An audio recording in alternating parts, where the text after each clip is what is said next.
제가 이 마이크 쓰면 되나요? 예. 함께 잠시 기도하겠습니다. 거룩하신 하나님 아버지 감사합니다. 오늘 저희들이 부활주일을 맞이하여서 하나님께 나와 온 마음과 뜻을 다하여 감사의 그리고 기쁨의 예배를 드립니다. 우리 주님께서 살아나셨습니다. 죽음에 머물지 않고 살아나셨습니다. 그것이 우리에게 큰 기쁜 소식입니다.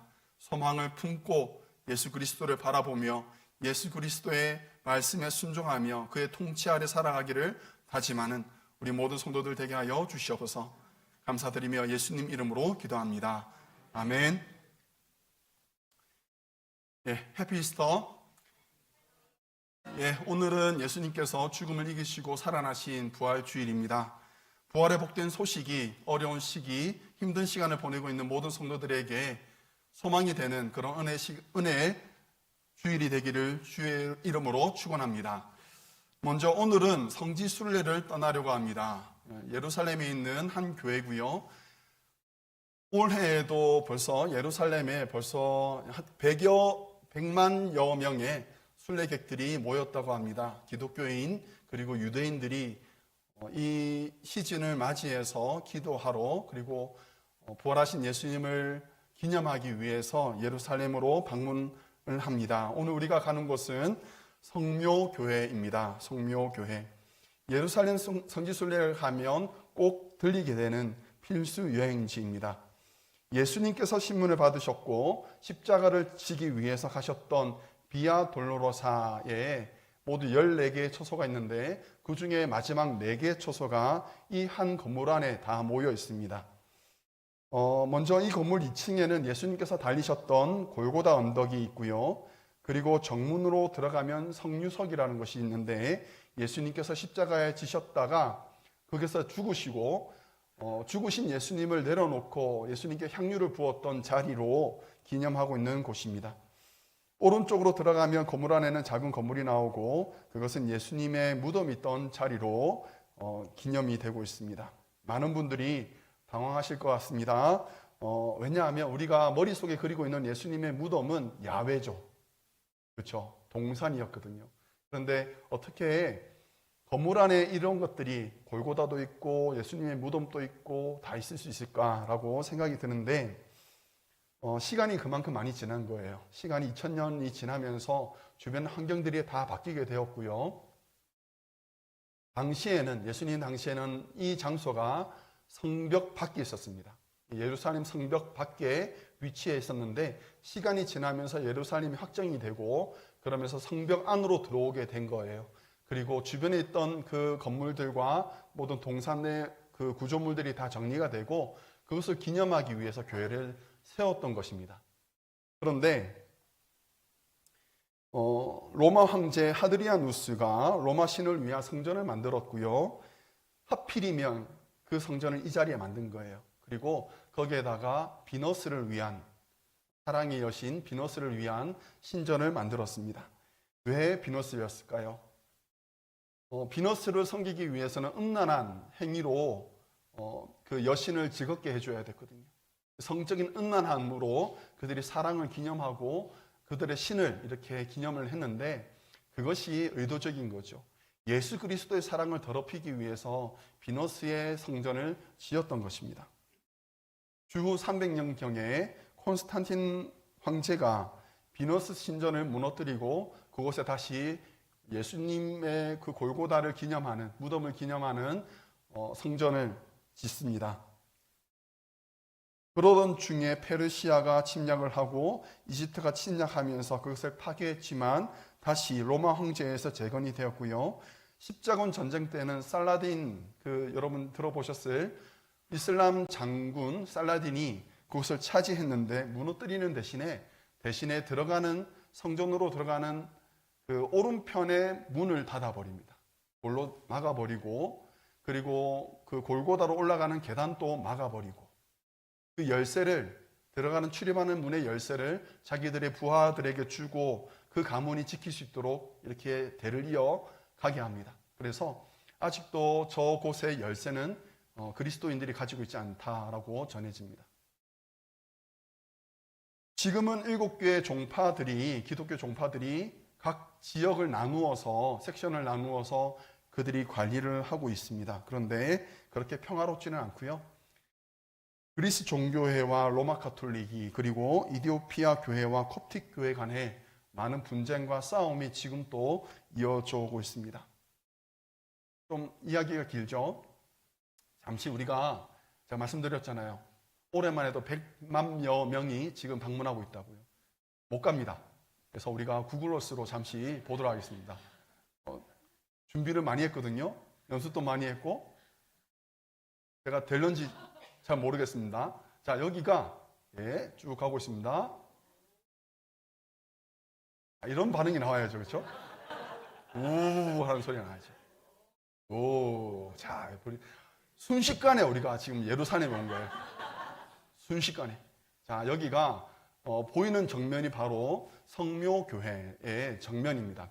지금 우리가 서 있는 곳이 성묘교회 광장입니다. 광장이고, 그 앞에 보시면 문이 보이시나요? 입구가 보이시죠? 예, 저것이 바로 성전 그 안으로 들어가는 문입니다. 지금 잠시만요. 문이 2개 보이시죠? 문이 2개 보이는데 한쪽이 막혀 있죠? 제가 말씀드린 것처럼 이슬람의 살라딘이 점령한 이후에 한쪽 오른쪽 문을 막아버린 거예요. 그리고 왼쪽에 들어가는 문의 열쇠를 가져가 버린 거예요. 이해하셨죠? 그리고 지금 방금 오른편으로 보시면 계단이 있었습니다. 올라가는 계단. 그것이 바로 골고다로 올라가는 계단이에요. 또 철문을 지나가면 골고다로 올라갈 수가 있습니다. 그런데 막아놨다고 그랬죠. 누가요? 이슬람 살라딘이 막았다고 합니다. 지금은 왼편에 열려있는 문으로만 출입이 됩니다. 그래서 안으로 한번 들어가 보겠습니다. 들어가 보겠습니다. 예, 지금 앞에 보이시는 그 그림이 있습니다. 그림이 있는데 그 그림은 모자이크이고요. 예수님께서 십자가에 달리셨던 장면과 예수님을 그 땅에 내려놓고 향유를 붓는 장면과 그리고 예수님을 무덤에 안치하는 장면, 이 3가지가 한 그림 안에, 모자이크 그림 안에 들어가 있습니다. 그리고 잠시만 내려주시면, 지금 바닥에 보이는 것이 바로 성유석인데요. 성유석은 예수님의 시신을 땅에 내리고 그 시신에다가 향유를 부었던 자리로 기념하고 있는 곳입니다. 저 돌은 그 당시의 돌이 아니고요. 약 1800년경에 새로 준비한 돌이라고 합니다. 그럼에도 저곳에 사람들이 모여서 같이 기도하고 눈물을 흘리며 하는 곳이 아직도 그렇게 기념이 되고 있습니다. 위에 보이시는 향유통이 보이시죠? 총 8개가 있는데 그것은 8개 기독교 종파들이 각각 하나씩 준비해서 이렇게 달아놓은 것이라고 합니다. 자, 이제 오른쪽으로 들어가겠습니다. 정말 훈련 많이 했네요. 예, 이곳이 바로 골고다로 올라가는 곳입니다. 골고다로 올라가는 안쪽에서 올라갈 수 있어요. 그래서 지금도 저쪽을 통해서 2층으로 올라가면 그 골고다로 올라가게 됩니다. 네, 반대로 왼편으로 들어가겠습니다.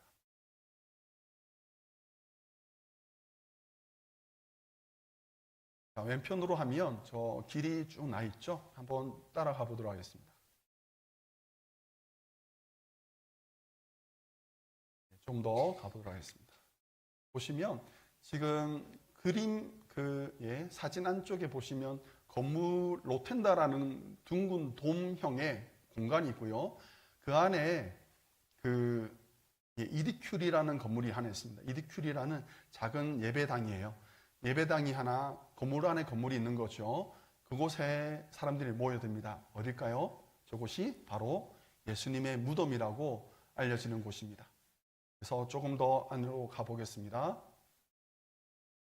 사람들이 줄 서 있죠. 안에 들어가 보려고 하는 거죠. 우리는 그 속을 뚫고 들어가 보겠습니다. 네, 들어가 보겠습니다. 네, 앞으로 가시고 또 돌려주셔야 될 것 같아요. 여기까지 왔는데 실패하면 안 됩니다. 네, 쭉 돌려주시면 되겠습니다. 반대로. 그쪽 아닙니다. 지금 반대쪽입니다. 예? 이렇게 긴장되는 예배 시간은 처음이네요. 바로 지금 정면으로 보이는 것이 바로 이디큐리고요.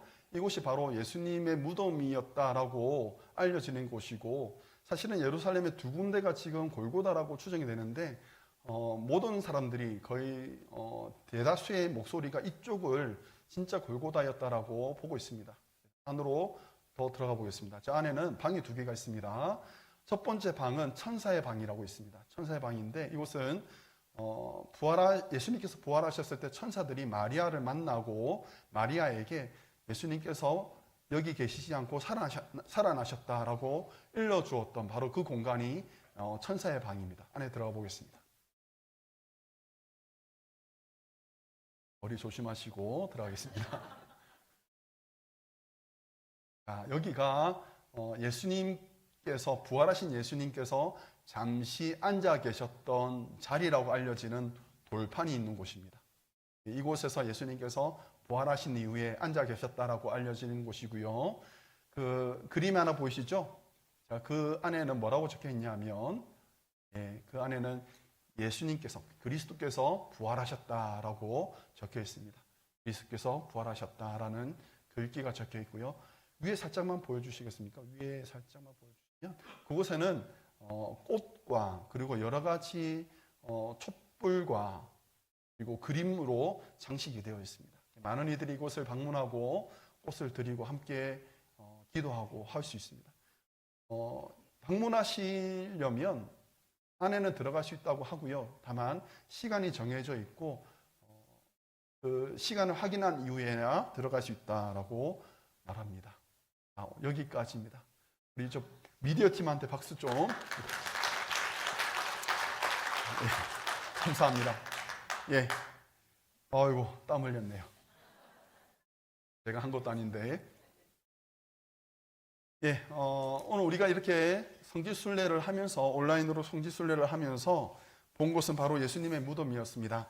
아리마대 사람 요셉은 십자가에 달려 죽으신 예수님을 그대로 둘 수가 없었습니다. 그래서 이 아리마대 요셉이 빌라도를 찾아갑니다. 그럴 수 있었던 것은 그는 유대인들 중에서 상당히 높은 지위의 사람이었습니다.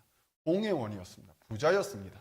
그래서 그의 지위는 빌라도를 직접 만날 수 있는 정도의 사람이었습니다. 그런데 알고 보니 그가 예수님의 제자였던 것입니다.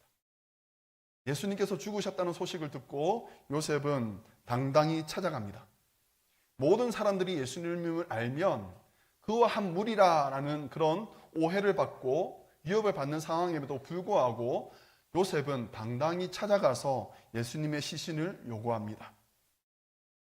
또 다른 공회원이었던 니고데모는 예수님을 위해서 모략과 침향을 섞은 것을 100근이나 가져옵니다. 100근이라 함은 약 60kg 정도 되는 거예요. 사람의 무게가 될 정도로 어마어마한 양의 모략과 침향을 가져옵니다. 그런데 예수님께서 죽으신 날은 바로 안식일 전날이었지요.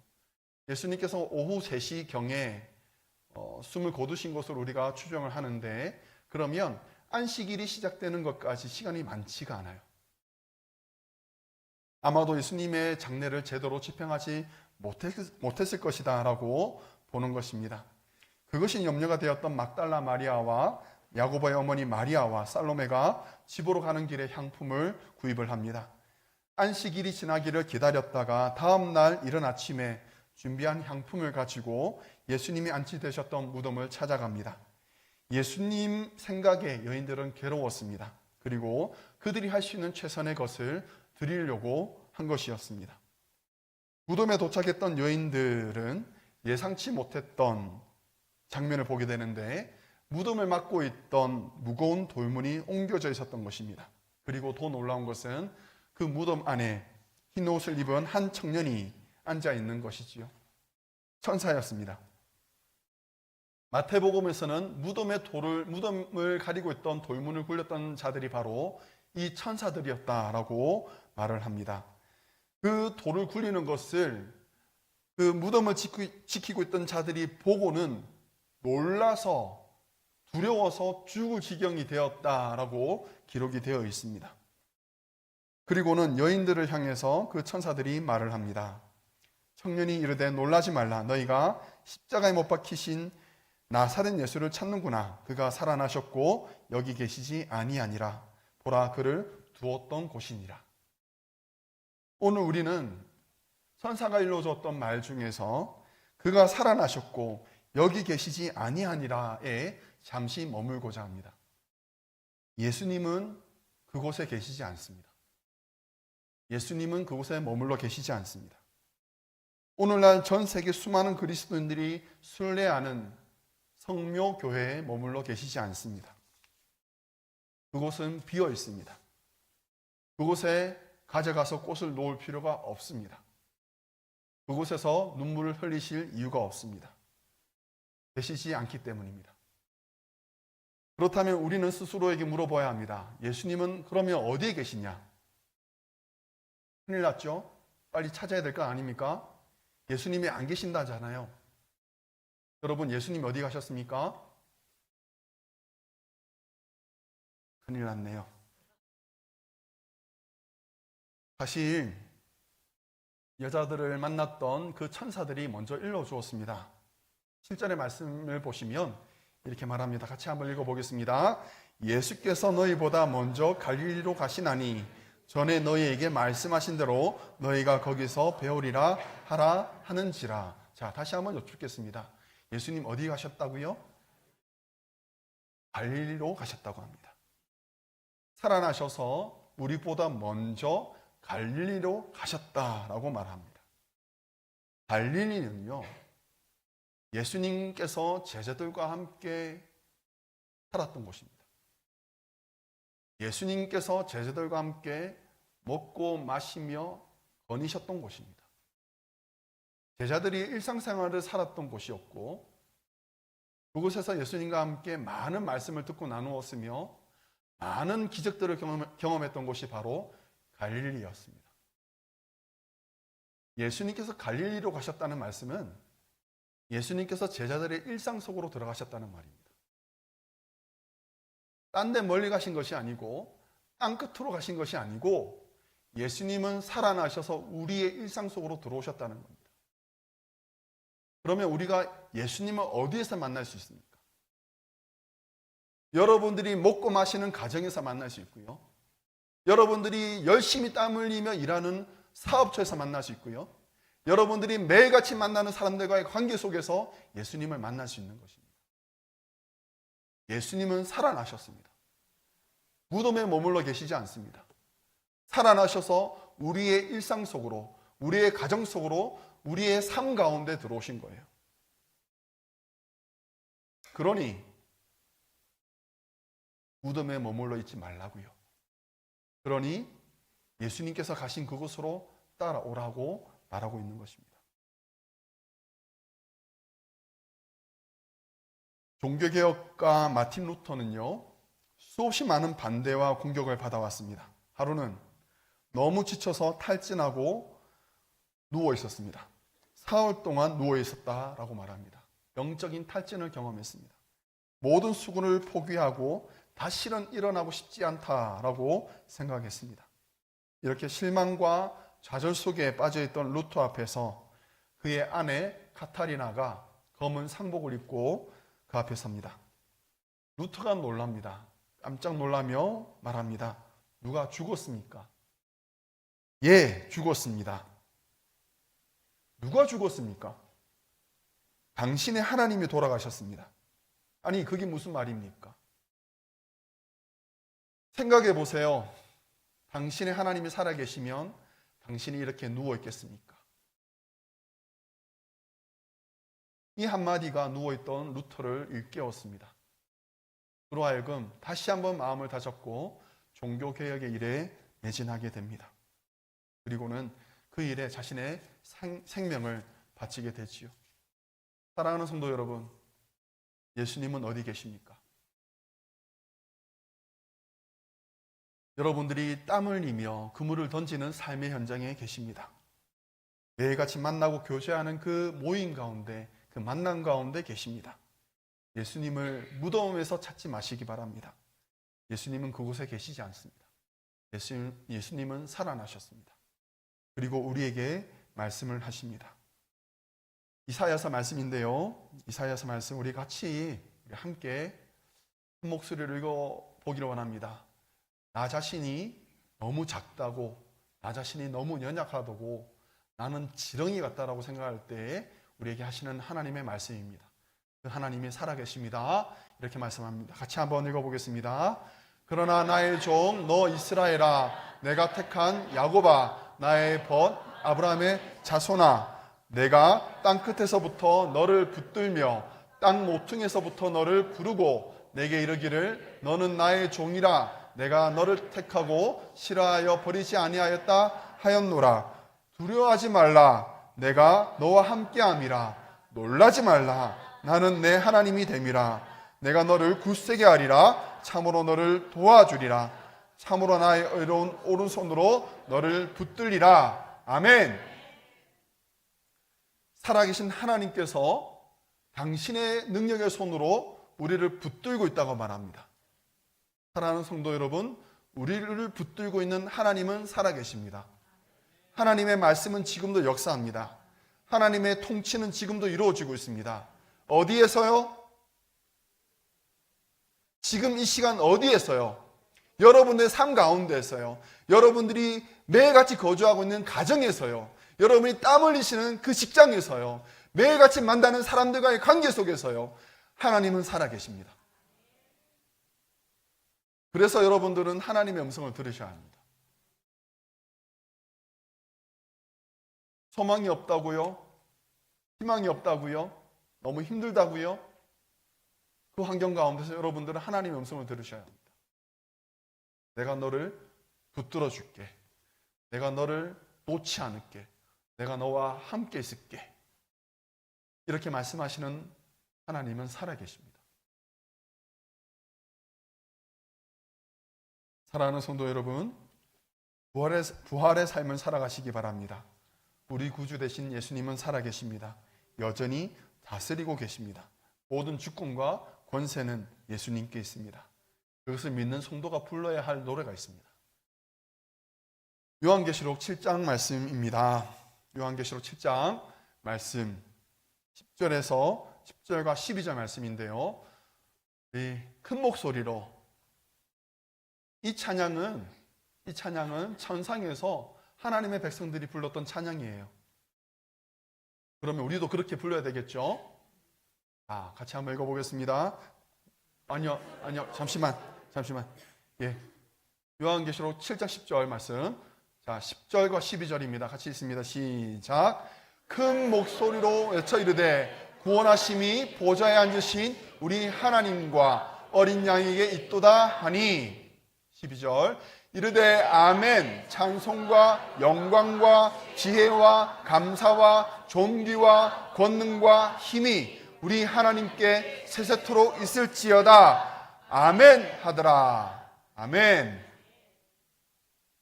모든 영광과 찬양과 경배를 받으실 만한 분이 누구라고요? 하나님이시라고요. 그 하나님은 살아계십니다. 그러므로 우리는, 그의 백성된 우리는 마땅히 모든 찬양과 영광을 하나님께 올려드려야 할 것입니다. 살아계신 우리 주 예수님께서 우리 가정과 일상을 통치하고 계십니다. 예수님의 영역이 아닌 곳은 단 1인치도 없습니다. 일상에서 말씀하시는 예수님의 음성에 귀를 기울이시기 바랍니다. 폐잔병처럼 주저앉아 있지 마시기 바랍니다. 여러분들의 표정을 제가 살피고 있는 중이에요. 여러분들의 표정이 여러분의 주인이 지금 죽었나 살았나 지금 보고 있는 거예요. 여러분의 표정이 살아있는 예수님, 승리하신 예수님을 따르는 그런 성도의 얼굴이 되기를 주의 이름으로 축원합니다. 우리 마지막으로 옆 사람에게 한 번만 이렇게 권면하기 바랍니다. 얼굴이 왜 그래? 예수님 살아계셔. 자, 준비 시작.